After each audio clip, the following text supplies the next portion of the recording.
Hi, Jade, and thanks again for agreeing to meet us. I hope you don't mind me recording this interview. No, it's fine. I'm Martha, and I'm going to ask you a few questions about your experience to start with. Sure. So, if you could just say your name and age for the tape. I'm Jaden Eric Vince. I'm 18. Great. And just tell us what you've been doing for the last month. Apprenticeship. Right. And the industry? But I already said in the Just for the tape. Sorcery. Louder, please. Sorcery. And one more time for me. Sorcery. I'm a sorcerer's apprentice. Lovely. Now, what first interested you in sorcery? I have never been interested in sorcery. I didn't even know it was a thing. And actually, if you guys had been doing your job properly, I might still be living in blissful ignorance. Jaden, this is a safe space. Just let it all out. There's no blame here. Well, except that it's all your fault. Can you do something for me, Jaden? I want you to think of Blame as a little hyperactive schnauzer puppy that you've got locked out in the garden. What's his name, Jaden? Who? The puppy. What's his little name? Kipper? Kipper. Perfect. Well done. Shall we continue? Yeah. Great. Now, can you tell me how you found yourself in the position of being the sorcerer's apprentice? Well, I'm still not entirely sure, actually. See, all my other mates got a letter saying that they were booked in to work on a building site or hairdressers or something. And what did you get? An ancient scroll, delivered by Sparrowhawk. It was really embarrassing, actually. I was at the match. It shat on Fernando Llorente's head. Also, have you ever seen a bird of prey flying directly at you? No, but I did once maim a peacock with a strimmer. So what did the scroll say? I've got it here. Hang on. That's nice. Does it do that every time? Yeah. My master read your application with the highest of admiration, for into every generation the chosen one brings him salvation. Oh, must have made you feel really special. Nah. 1, that is a rubbish poem. 2, why is it in the first person? The Sparrowhawk didn't write it, did he? It's like the people who have Facebook accounts for their cats, losers. And 3, I just assumed it was Pete pranking me. And for the tape, what is Pete to you? Pete is a knobhead to me.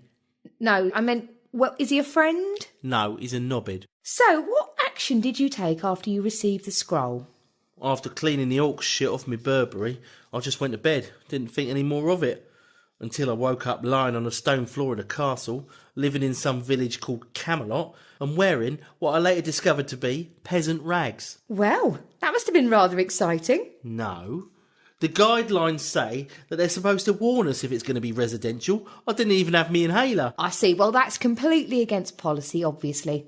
So tell me about your assessing, supervisory, mentoring line manager. My what? Your boss, love. Right.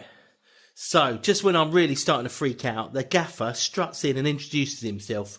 This lanky, skinny, angry elf man, all dressed up like Gandalf. Gandalf? Yeah, he didn't like me calling him that. Anyway, his first words to me are, "Welcome, boy. Here is a place where you will learn many secrets." So I'm like, actually, my name's Jaden and I'm not interested in your secrets, mate. I just need my MVQ level 3. What did he say to that? Nothing. He just came at me. Suddenly he's stood there in this Power Ranger pose and all these blue flashes zip out of his wand and electrocute me in the stomach. I fell to the ground and he says, "Know this, boy. I am your master and you will heed my every word if you want to leave this castle alive." That sounds mental. Sorry. It was. I mean, I've heard about bullying in the workplace, but until you actually experience it... It's very brave of you to tell your story. Just remember, Kipper's in the garden. He can't get to you. Keep going. So, as I'm sobbing and rubbing my belly, he takes me to his workshop.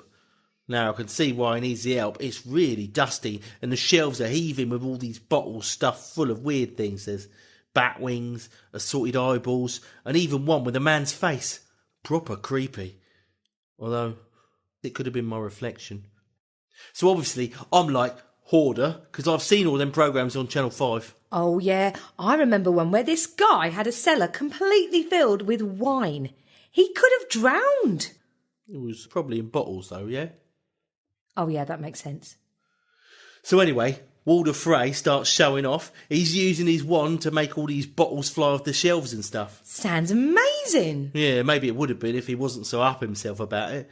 He was throwing out all these instructions like, never mix what's its eye with who's its toes, and whatever you do, never get so-and-so's blood on matey boy's root, and I was just ignoring him anyway, because I was 95% sure that I ticked the catering and hospitality box on the form, and that this was just all some kind of horrifying misunderstanding.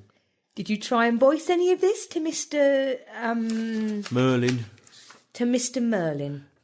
No, just Merlin, like Darius or Fabio. Prick. So you didn't take in any of his teaching? You didn't make any notes? No, I just glazed over, like when Nan starts talking about warfarin or Muslims. And unfortunately, this didn't go unnoticed. 1 minute, I'm thinking about whether Pete ended up doing that accountancy apprenticeship. Accountancy? Yeah, I told you he was a knobhead. And the next, I'm getting electrocuted in the guts again by Dumbledore. I'm guessing he didn't like you calling him that either. Not so much. Now, to teach me a lesson for not paying attention, he sets me this task of filling up a cauldron with water. But the thing is, the cauldron is the size of a lake, and the bucket is the size of a bucket. So you think this was done to punish you, like he was asserting his power over you? Yeah, it's just like when Pete passed his driving test and then refused to take any of us out and his mum's on the jazz. It was the power, you see. Drove him mad. So getting back to the task Merlin set you... Well, I felt like the old geezer was just trying to mug me off, so I thought I'd show him not to mess me about. He took off his robe, spent ages in the mirror combing his hair, and then left, leaving his wand behind. Daft bugger, I thought. I don't even leave my jacket on the back of my chair at Yates's, but some people are numpties. So I put on his robe, grabbed his wand. Oi, don't smirk. Apologies. And I copied his moves, the ones I'd seen him do earlier. Lo and behold, this mop in the corner comes to life, sprouts arms, and takes the bucket off me. It starts filling up the cauldron, bucket by bucket. I couldn't believe it. I was well chuffed. I laid back in my chair, closed my eyes, and drifted off for a quick nap. It was only when the water started lapping at my bare feet that I realised that the room was flooding. Stupid bloody broom. Didn't know when to stop.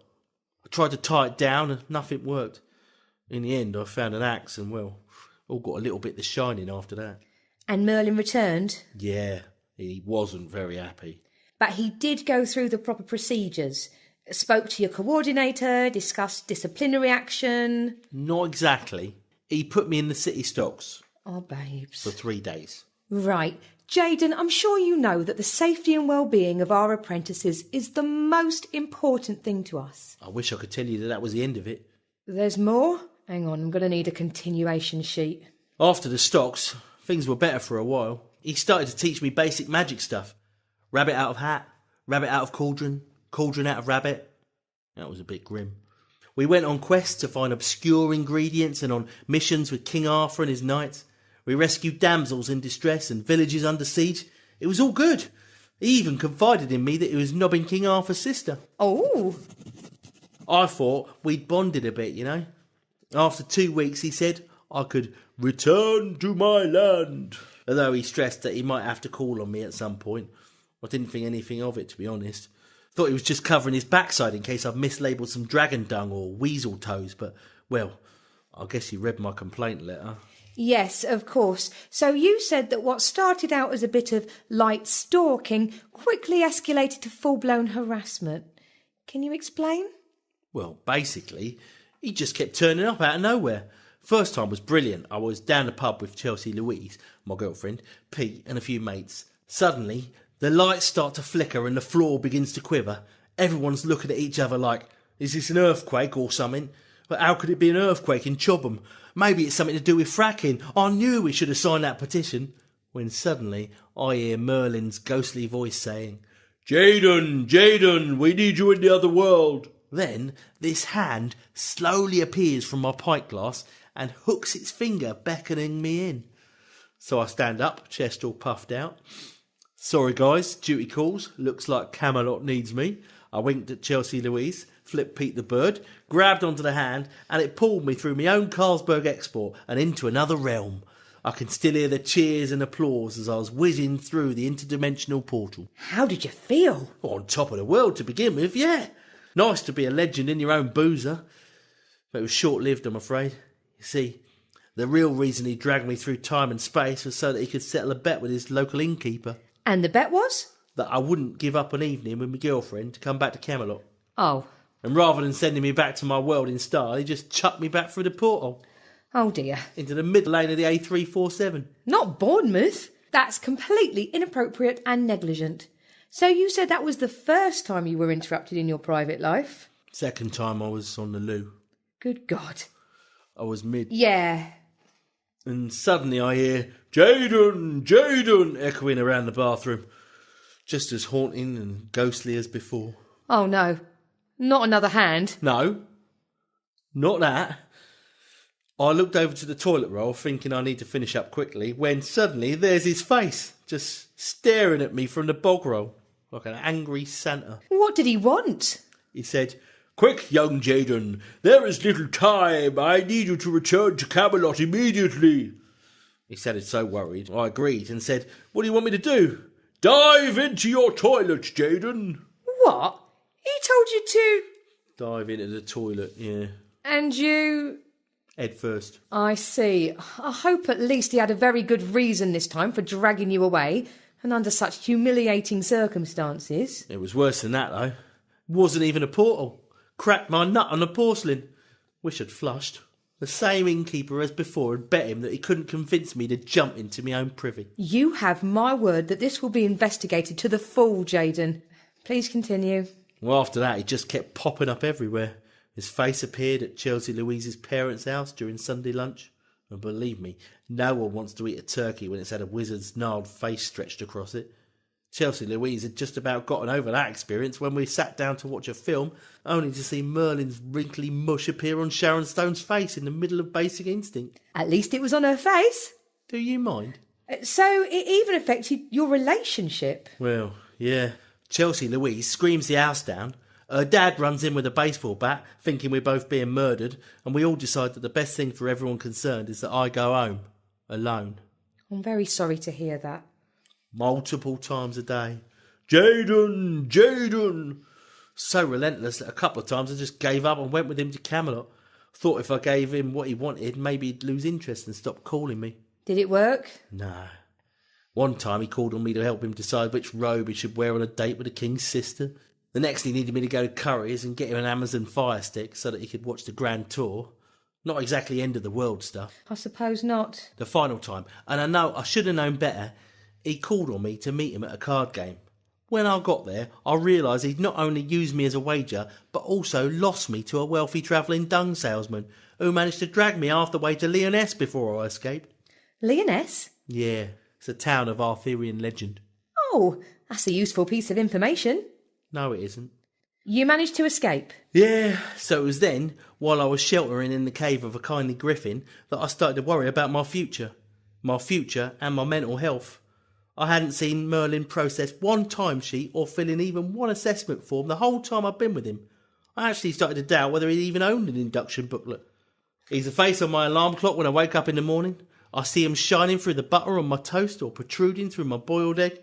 His face is in every cup of coffee I drink. I see him on the bus, in the laundrette, at the post office, and always saying, Jaden, Jaden, in that stupid put-on voice. There's no need for it. He could just speak normally, and I'd hear him fine. I'm actually beginning to crack up, Martha. I'm afraid to get undressed in case he suddenly appears. Just imagine the possibilities. The horrific possibilities. I really can't apologise enough for all this. His face on my bellhead. Usually our apprenticeship partners go through rigorous assessment to make sure they're suitable candidates. And this one slipped through the net then, did it? Yes, it appears so. It's not really good enough, is it? After all I've been through. I know. I mean, normally I'd just get an email with a list of candidates' names attached to the different schemes. And how did he get my name? It was delivered to my door. Who by? A ferret in a waistcoat. Right. Jaden, I'd like to formally apologise on behalf of the National Apprenticeship Association and let you know, on record, that we would be willing to provide compensation for the emotional and physical stress which you were unwillingly put through during your apprenticeship. We will also be willing to look at other career paths for you and do whatever we can to help you succeed. Actually, I've come prepared with a few options if you'd like to hear them now. Okay, I'm listening. Okay, so if you were looking at accountancy like your friend Pete, I could offer you a bookkeeping role for a rather reclusive gentleman. It's very well paid. Just the one guy? Yes, and no actual currency. Just counting his golden eggs. What's the commute like? Bit of a climb? Next. Okay, well, if you want construction with a bit of a twist, this company makes houses in the woods. Okay. Out of suites. No. Okay, how about care in the community? Explain. So, there's this lovely old dear who lives out in a remote dwelling in a forest. Magic forest? No. Cursed forest? No. Okay, carry on. All she needs is someone to visit her and bring bread and cakes. Okay, well that sounds more normal. I just have to make you aware that things might get a little bit wolfy. Right. Come on, Kipper, we're leaving.